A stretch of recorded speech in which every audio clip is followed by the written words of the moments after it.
یار یہ کیا چیز ہے؟ عالیہ نے کھوئے کھوئے سے انداز میں منیب سے پوچھا، جس کی نگاہیں عالیہ پر ہی اٹکی ہوئی تھیں۔ میں نے تمہیں اس کا ایکسرے کرنے کا مشورہ نہیں دیا، اپنی نظر جھکاؤ، دادی نے دیکھ لیا تو تمہاری الو جیسی آنکھیں نکال لیں گی۔ یہ سن کر منیب سٹپٹا گیا۔ فوراً سے اس نے اپنی آنکھیں نیچے کی تھیں۔ ویسے اگر سچ کہوں تو میں اس کا ایکسرے نہیں کر رہا تھا، میں تو بس یہ اندازہ لگانے کی کوشش کر رہا تھا کہ آخر یہ چیز کیا ہے۔ تم نے اس کے کپڑے دیکھے ہیں؟ اس طرح کے کپڑے کون پہنتا ہے؟ مجھے تو یہ آدھی تیتر آدھی لومڑی لگ رہی ہے۔ عالیانہ ان کے سب سے چھوٹے چاچو جان کی بیٹی تھی، جو پہلی بار پاکستان آئی تھی۔ نہ تو اسے اردو بولنا آتی تھی اور نہ ہی اسے یہاں کے کلچر اور رہن سہن کے انداز کے بارے میں کچھ پتہ تھا۔ وہ ماڈرن تھی مگر معصوم بھی تھی۔ منیب اور عالیہ کے حوالے یہ اہم کام سونپا گیا تھا کہ وہ اس کو یہاں کے طور طریقوں کے بارے میں بتائیں گے اور اسے اردو بولنا سکھائیں گے۔ یہ ذمہ داری دادی نے خاص طور پر ان کو سونپی تھی۔ آپ بے فکر ہو جائیں دادی، آپ بس دیکھتی جائیں کہ ہم کرتے کیا ہیں۔ کچھ ایسا مت کر بیٹھنا کہ میں دیکھنے کے ہی قابل نہ رہوں، دادی جان نے انہیں تیکھی نظروں سے گھورتے ہوئے کہا تو وہ دونوں خباثت بھرے انداز میں مسکرا دیے تھے۔ محترمہ عالیانہ صاحبہ آج ہی پاکستان کراچی ایئرپورٹ پر اتری تھیں۔ پاکستان میں گرمی بہت زیادہ تھی، اس کی حالت غیر ہو چکی تھی۔ آپ نے تو کہا تھا کہ پاکستان میں سردی ہوگی، اس نے انگلش میں کہا۔ ہم نے یہ بتایا تھا کہ پاکستان میں سردی ہوگی، کراچی میں نہیں، منیب نے اپنے پورے دانتوں کی نمائش کرتے ہوئے کہا۔ تو وہ الو کی طرح آنکھیں ٹمٹما کر اس کو گھورنے لگی۔ کیا کر رہے ہو بے وقوف، اس کو اردو نہیں آئی انڈرسٹینڈ انگلش، اردو آتا نہیں، عالیانہ نے اردو انگلش مکس جواب دیا تھا، جسے وہ دونوں بآسانی ہی سمجھ گئے تھے۔ بہت مزہ آنے والا ہے، سب سے پہلے تو میں حویلی کے جلاد سے چن چن کر بدلے لوں گی، عالیہ نے دل ہی دل میں پکا ارادہ کیا تھا۔ وہ اسے لے کر اندر چلی گئی تھی۔ سب گھر والوں سے ملنے کے بعد وہ عالیہ کے کمرے میں جا کر سو گئی تھی۔ دیکھا کیسے سب لوگ اس کے آگے پیچھے گھوم رہے تھے۔ مجھے لگ رہا ہے کہ ہماری ہجارہ داری بہت جلد ہی ختم ہونے والی ہے۔ وہ دونوں ہی حویلی کے چھوٹے جڑواں بچے تھے، جن کی شرارتوں سے سب لوگ ہی بہت زیادہ عاجز آ چکے تھے۔ لیکن ایک بات تھی، شرارتی ہونے کے باوجود وہ سب گھر والوں کے ہی لاڈلے تھے۔ دادی جان کی تو ان دونوں میں جان بستی تھی۔ ہم اس سے دوستی کریں گے، اس کو اپنی گینگ میں شامل کریں گے اور سب سے پہلے تو حیدر صاحب سے بدلہ لیں گے۔ اس کی وجہ سے میرا ہائیکنگ کا پلان کینسل ہو گیا، عالیہ نے دانت کچکچاتے ہوئے کہا۔ ہاں، اور اس کی وجہ سے میری پاکٹ منی بھی بند ہو گئی ہے۔ دونوں پھر سے ٹیم اپ ہو گئے تھے، لیکن اس بار ان کی ٹیم میں ایک نیا ممبر بھی ایڈ ہوا تھا اور وہ تھی عالیانہ، جو جانے انجانے میں ان کا ساتھ دینے والی تھی۔ عالیانہ کے پیرنٹس اس کے ساتھ ہی آئے تھے، مگر آج انہوں نے پھپھو کے گھر رکنا تھا اور پھر وہاں سے سعودیہ کے لیے نکلنا تھا۔ وہ لوگ حج کرنے کے لیے جا رہے تھے۔ عالیانہ اپنی دادی جان کے گھر آ گئی تھی۔ شام کے وقت جب وہ سو کر اٹھی تو وہ کافی حد تک فریش ہو گئی تھی۔ اس نے کمرے میں چاروں طرف نگاہیں دورائیں تو نظر عالیہ پر جا کر رک گئی۔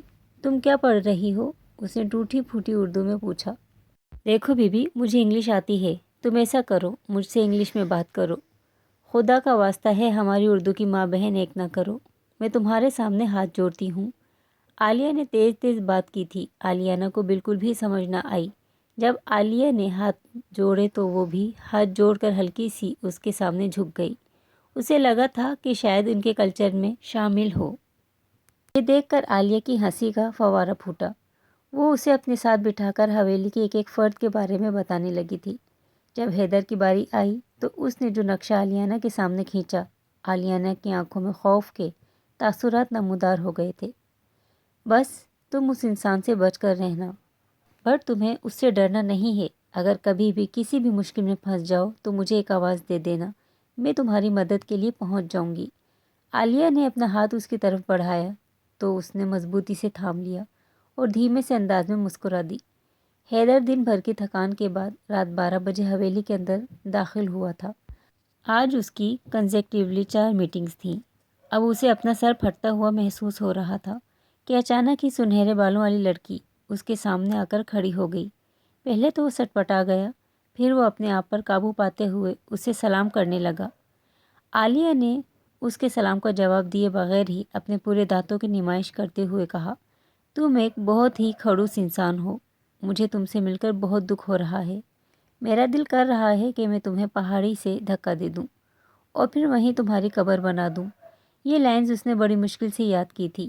عالیہ شام سے ہی اس کو پریکٹس کرائی جا رہی تھی۔ تم ہوش میں تو ہو؟ یہ تم کیا کہہ رہی ہو؟ حیدر حلق کے بل چلایا تو وہ خوف سے اپنی جگہ پر اچھل پڑی۔ جنگلی انسان، تم مجھ پر غصہ کیوں کر رہے ہو؟ اس کا لہجہ امریکن تھا۔ حیدر شاہ کو اپنے صبر کا پیمانہ لبریز ہوتا ہوا محسوس ہو رہا تھا۔ اس کا وقت نہیں چل رہا تھا کہ وہ اس کو اٹھا کر واپس امریکہ میں پھینک دے۔ تم میرے سامنے میری تذلیل کر رہی ہو۔ وہ کیا ہوتا ہے، میں تو آپ کی تعریف کر رہی ہوں، اس نے ٹوٹی پھوٹی اردو میں جواب دیا تھا۔ حیدر کے دماغ میں جھماکا ہوا تھا۔ اسے اندازہ ہو گیا تھا کہ اس کو کسی نے پڑھا کر بھیجا ہے۔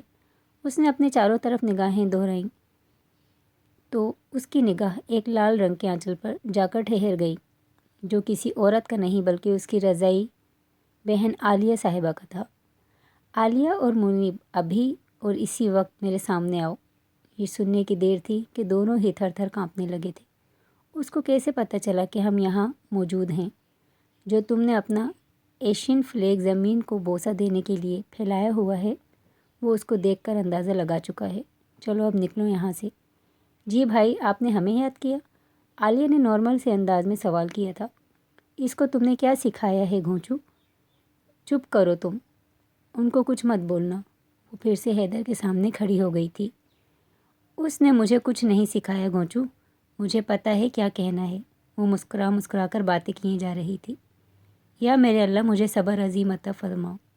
تم لوگ تو اپنے کمرے میں جاؤ، میں تم لوگوں کی پاکٹ منی بند کرتا ہوں، پہلے میں اس سے نپٹ لوں۔ وہ اسے اپنے کمرے میں آنے کا اشارہ کرنے لگا۔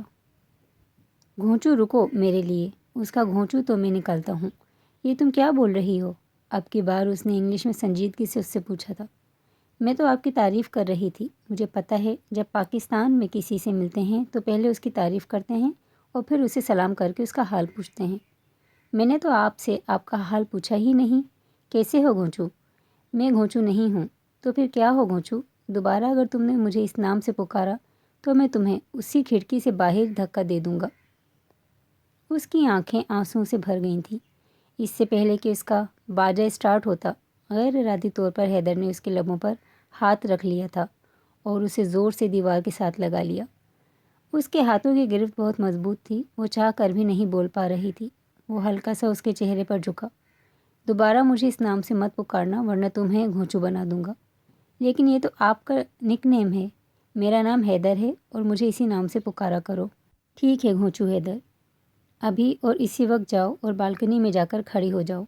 وہ انگلش میں اس کو ہدایت کرتے ہوئے بولا تو وہ بچوں کی طرح اچھلتی ہوئی بالکنی میں جا کر کھڑی ہو گئی تھی۔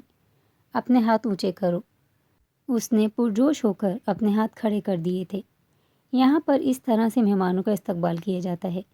مہمان جب یہاں پر آتے ہیں تو 1 گھنٹے تک اپنے ہاتھ اسی طرح ہی کھڑے رکھتے ہیں۔ کیا آپ سچ کہہ رہے ہیں؟ یہ تو بہت ہی یونیک طریقہ ہے، اس نے پرجوش انداز میں چلاتے ہوئے کہا تھا۔ لیکن 5 منٹ کے اندر اندر اس کی ہمت جواب دے چکی تھی۔ اس کی آنکھیں آنسوؤں سے بھر گئی تھیں۔ اس کا دل کر رہا تھا کہ وہ پھوٹ پھوٹ کر رونا شروع کر دے۔ دوسری جانب حیدر صاحب بالکنی کا دروازہ بھی بند کر چکے تھے، مگر شیشے سے وہ باہر کا منظر اچھے طریقے سے دیکھ سکتے تھے۔ سردی بہت زیادہ تھی تو وہ پہلے ہی ایک لمبے سفر سے واپس آئی تھی۔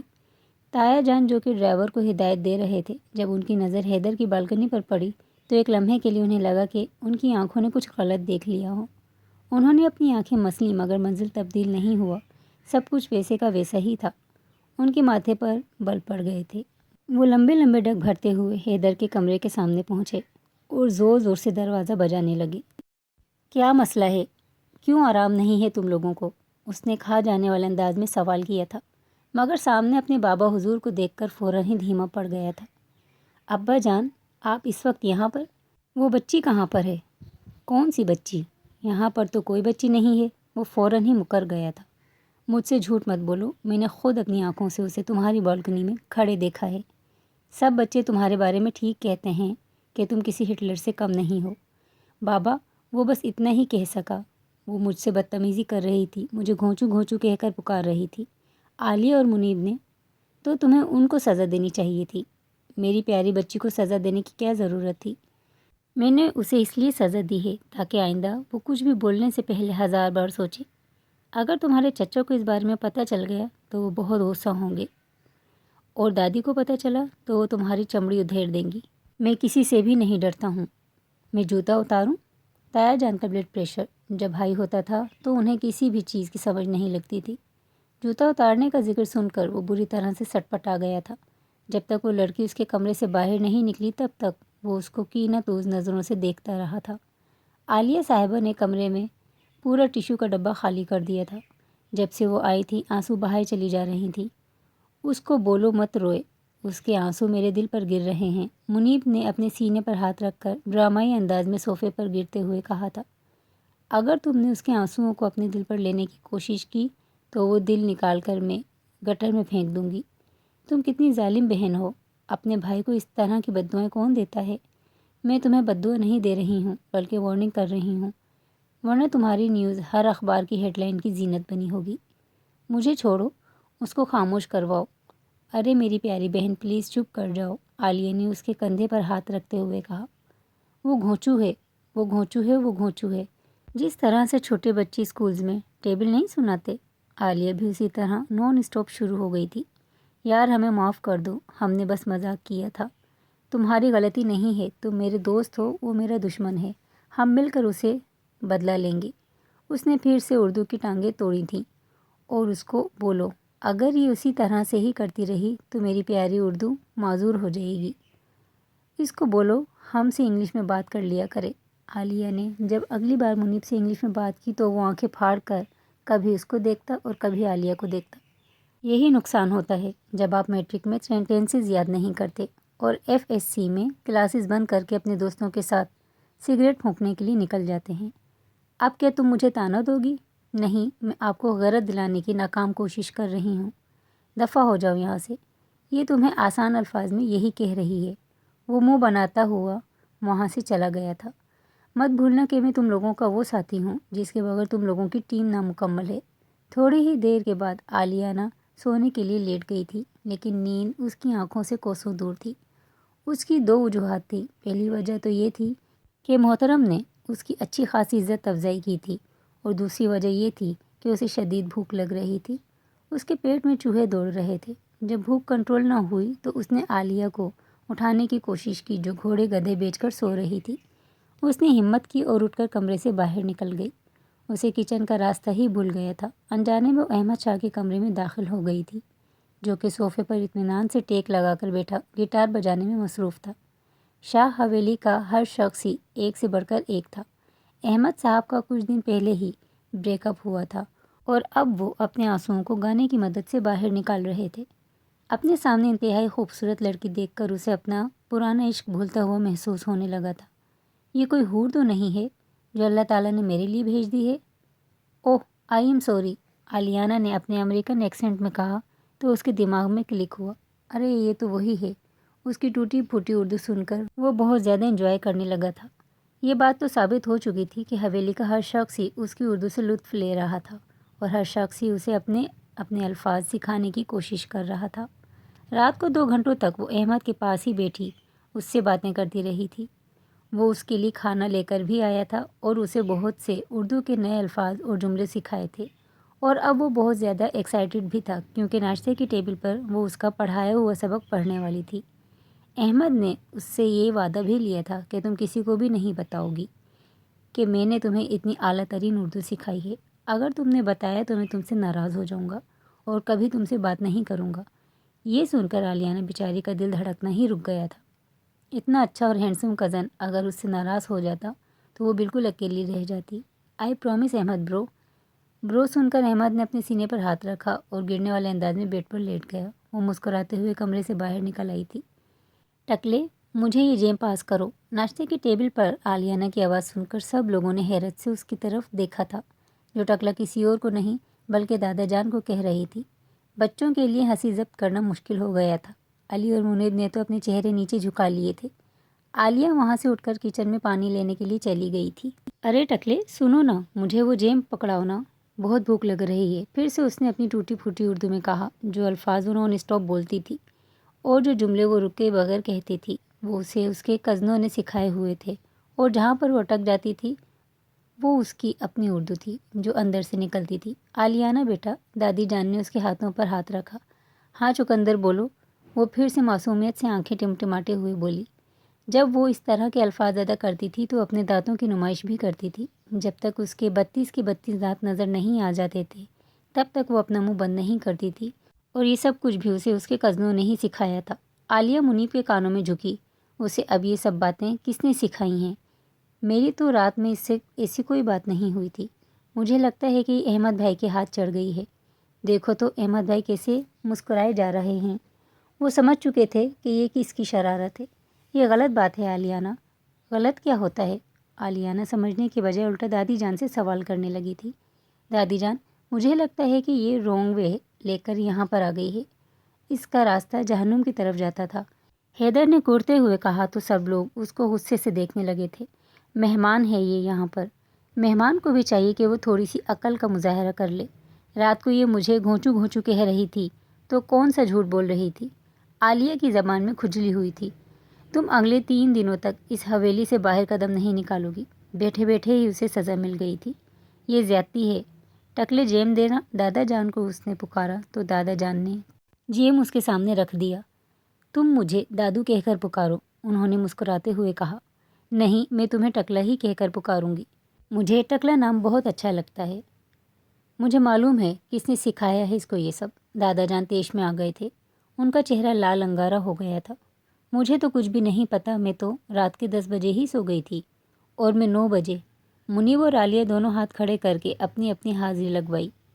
اس کے بعد سب لوگوں کی نظر احمد کی طرف اٹھی تھی، جو کہ اس طرح سے کھانے میں مشغول تھا جیسے اس سے ضروری کام کوئی اور ہو ہی نہیں۔ جہاں تک علی کا سوال تھا وہ اپنے موبائل میں مصروف ہو گیا تھا۔ دادی، آپ بھی گنجی ہو جاؤ، تم بہت اچھی لگو گی، بالکل دادا کی طرح۔ بیٹھے بیٹھے عالیانہ کو پھر سے ایک اور جملہ یاد آ گیا۔ جب اس نے یہ جملہ کہا تو سب لوگوں کی ہنسی چھوٹ گئی تھی، یہاں تک کہ گھر کے بڑے بھی کچن میں گھس گئے تھے۔ صفیہ بیگم تو باقاعدہ سر پیچھے کی طرف گرا کر ہنسے چلی جا رہی تھی۔ منیب اور عالیہ، اگر اس نے دوبارہ اس طرح کی کوئی بھی بات کی تو میں تم لوگوں کو نہیں چھوڑوں گی۔ میں نے اردو سکھانے کی ذمہ داری تم لوگوں کو سونپی تھی۔ میں نے یہ نہیں کہا تھا کہ اسے سب لوگوں کے سامنے تماشا بنا دو۔ جی جی دادی جان، وعدہ کرتے ہیں دوبارہ آپ کو شکایت کا موقع نہیں دیں گے، اور یہ جس کسی نے بھی کیا ہے اس کے خلاف ثبوت اکٹھے کر کے اسے دنیا کے سامنے بے پردہ کریں گے۔ احمد بھائی، میں نے ٹھیک بولا تھا نا؟ اس نے پرجوش انداز میں کہا۔ اسے لگ رہا تھا کہ جیسے سب لوگوں کو وہاں پر اس کی یہ باتیں بہت اچھی لگی ہیں۔ احمد کی حالت ایسی تھی جیسے کاٹو تو بدن میں لہو نہیں۔ مجھے تو پہلے ہی پتہ تھا، بلکہ پورا شک تھا کہ اس نے سکھایا ہے۔ مجھے یہ اس نے نہیں سکھایا، مجھے یہ حیدر نے سکھایا ہے۔ اسے اردو کے کچھ لفظ آتے تھے۔ جب اس نے سکھایا کا لفظ سنا تو اس کو پتہ لگ گیا تھا کہ کس بارے میں بات ہو رہی ہے، اس لیے وہ فوراً ہی میدان میں کود پڑی۔ حیدر، سب لوگوں کی آواز میں صدمہ تھا۔ جھوٹ بول رہی ہے یہ لڑکی، بکواس کر رہی ہے۔ اس کو سنبھالیں کہ دوبارہ اگر اس نے اس طرح سے مجھ پر الزام دینے کی کوشش کی تو میں اس کو نہیں چھوڑوں گا، اس کو جان سے مار ڈالوں گا، اور میں صرف کہہ نہیں رہا بلکہ آپ کو کر کے بھی دکھاؤں گا۔ وہ غصے سے وہاں سے اٹھ کر چلا گیا تھا۔ ارے حیدر بھائی تو غصے میں ہی آ گئے ہیں۔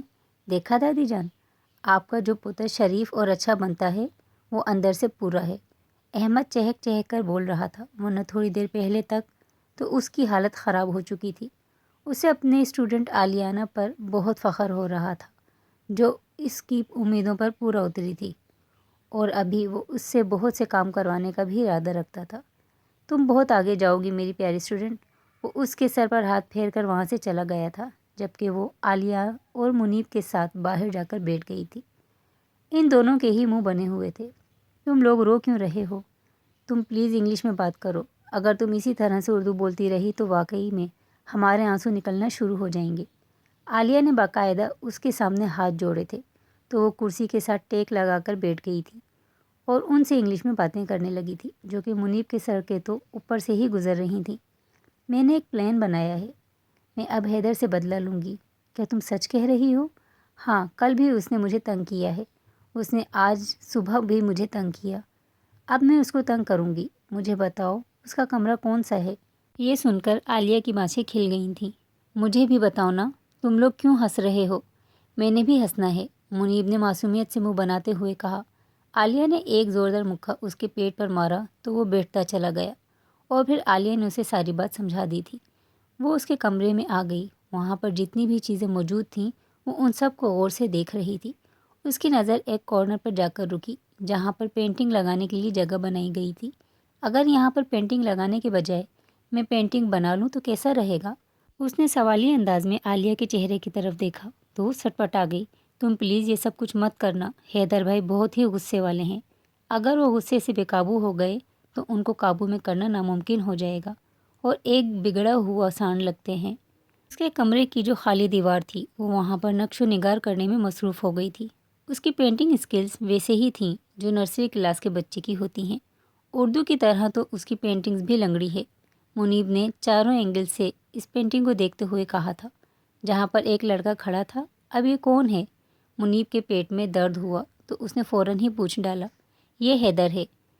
ان دونوں کی ہنسی چھوٹ گئی تھی۔ چلو اب ہم یہاں سے نکلتے ہیں، وہ جلاد آنے والا ہوگا۔ وہ اس کو لیے بغیر ہی وہاں سے رفو چکر ہو گئے تھے۔ حیدر جب اپنے کمرے میں داخل ہوا تو پینٹ کی خوشبو نے اس کا استقبال کیا۔ کیا یہاں پر کسی نے پینٹ؟ تم یہاں کیا کر رہی ہو؟ وہ اسے اپنی نظروں کے حصار میں لیتے ہوئے بولا تھا۔ دس از ناٹ یور بزنس، وہ اس کی آنکھوں میں دیکھتے ہوئے چلائی تھی۔ واہ مہارانی واہ، میرے کمرے میں کھڑی ہو کر میری ہی چیزوں کے ساتھ چھیڑ خانی کر کے میرے سوال کا جواب دینے کے بجائے الٹا مجھے ہی آنکھیں دکھا رہی ہو۔ او ہیلو، میرے سامنے اردو کا فلیگ نہ مارو۔ اس نے چٹکی بجا کر اسے خاموش ہونے کا اشارہ کیا۔ یہ انداز کسی اور کا نہیں بلکہ علی صاحب کا تھا۔ ہر کوئی ہی اسے اپنے رنگ میں رنگنے کی کوششوں میں ہلکان ہو رہا تھا۔ یہ حرکتیں اب اسے علی صاحب نے سکھائی تھیں۔ پہلے منیب اور عالیہ نے اپنے اپنے بدلے اس کے ذریعے لیے تھے، پھر احمد صاحب میدان میں آئے تھے اور اب علی صاحب اپنے جوہر دکھا رہے تھے۔ جن کی وجہ سے تم ہواؤں میں اڑ رہی ہو، ان کو تمہیں وہ سبق سکھاؤں گا کہ وہ دوبارہ اپنے آپ کو پہچاننے سے انکاری ہو جائیں گے۔ پلیز آہستہ بولو، تم بہت تیز بولتے ہو، مجھے سمجھ نہیں آ رہا۔ وہ غور سے اس کے ہونٹوں کو دیکھ رہی تھی، مگر پھر بھی وہ سمجھ نہیں پا رہی تھی کہ محترم کیا بولے جا رہے ہیں۔ اس کی آنکھوں کے فوکس کو اپنے ہونٹوں پر محسوس کر کے حیدر صاحب کے دل کی دھڑکنیں منتشر ہوئی تھیں۔ وہ اس سے بے ساختہ نگاہیں چرانے لگا تھا۔ اسے بھی اپنی غلطی کا احساس ہوا تو وہ بھی نگاہیں جھکا کر کھڑی ہو گئی۔ یہ سارا صاف کرو۔ میں صاف نہیں کروں گی۔ حیدر نے کمرے کا دروازہ بند کیا اور اس کے سامنے ٹیک لگا کر کھڑا ہو گیا تھا۔ صاف کیے بغیر تو تم یہاں سے کہیں بھی نہیں جاؤ گی۔ تمہارے پاس صرف دو راستے ہیں، یا تو اسے صاف کر کے باہر چلی جاؤ یا پھر ادھر کھڑکی سے چھلانگ لگا دو۔ میرے ماما بابا کو یہاں پر آنے دو، میں ان سے تمہاری شکایت لگاؤں گی، میں تم پر ہریسمنٹ کا کیس بھی کروں گی۔ وہ چھوٹے بچوں کی طرح اچھلتے ہوئے بول رہی تھی، مگر حیدر صاحب کو تو جیسے کوئی پرواہ ہی نہیں تھی۔ جو کرنا ہو بعد میں کر لینا، پہلے جلدی سے صاف کرو۔ پینٹ پرماننٹ ہے، یہ اس طرح سے صاف نہیں ہوگا، تو پھر میں تمہیں اس دنیا سے صاف کر لیتا ہوں۔ وہ اس کا ہاتھ پکڑ کر اسے گھسیٹتا ہوا کھڑکی کی طرف لے کر گیا تو اگلے ہی لمحے خوف کے مارے آنکھیں بند کر کے وہ اس کے سینے کے ساتھ لگ گئی تھی۔ اس نے حیدر کی شرٹ کو مضبوطی سے اپنے ہاتھوں میں جکڑا ہوا تھا۔ Please don't do this, please please. وہ آنکھیں بند کیے اس کی شرٹ کو اپنی مٹھی میں جکڑے اس سے منتیں کیے جا رہی تھی، جبکہ حیدر اپنی جگہ پر بالکل ساکت ہی ہو گیا تھا۔ میں تمہیں کچھ نہیں کہوں گا۔ اس نے اس لڑکی کو خود سے الگ کیا اور اسے کمرے سے باہر نکلنے کے لیے کہا۔ اشارہ ملنے کی دیر تھی، سرپٹ باہر کی طرف بھاگی۔ اس کے جانے کے بعد حیدر کے لبوں پر ایک دھیمی سی مسکراہٹ پھیل گئی تھی، لیکن جیسے ہی نظر دیوار پر پڑی تو وہ مسکراہٹ پھر سے غائب ہو گئی تھی۔ اس مسکراہٹ کی جگہ غصے نے لے لی تھی۔ اس لڑکی کو میرے کمرے میں داخل مت ہونے دینا۔ اب وہ باہر جا کر اپنی ملازمہ کو ہدایت کر رہا تھا۔ مگر صاحب جی، وہ تو اس گھر میں مہمان ہے، اگر میں ان کو منع کر دوں گی تو وہ دادی جان کو شکایت لگا دیں گی، دادی جان میرے کان کھینچیں گی۔ بس بس، زیادہ ڈرامے لگانے کی ضرورت نہیں ہے۔ حیدر نے اپنی جیب سے 5,000 کا نوٹ نکالا تو وہ خوش ہو گئی۔ صاحب جی، آپ فکر کیوں کرتے ہیں؟ بس یہ سمجھ لیں کہ آپ کا کام ہو جائے گا صاحب۔ شبوں کو ایک آواز دیا کیجیے اور حکم سنایا کیجیے، بس اس کے بعد آپ بے فکر ہو جائے کیجیے۔ اتنے رشوت خور تو پولیس اسٹیشن میں نہیں ہوں گے جتنی رشوت خور میرے خاندان میں موجود ہیں۔ کیسی لگی آپ سب کو کہانی؟ ملتے ہیں کہانی کے اگلے پارٹ میں، تب تک کے لیے اللہ حافظ۔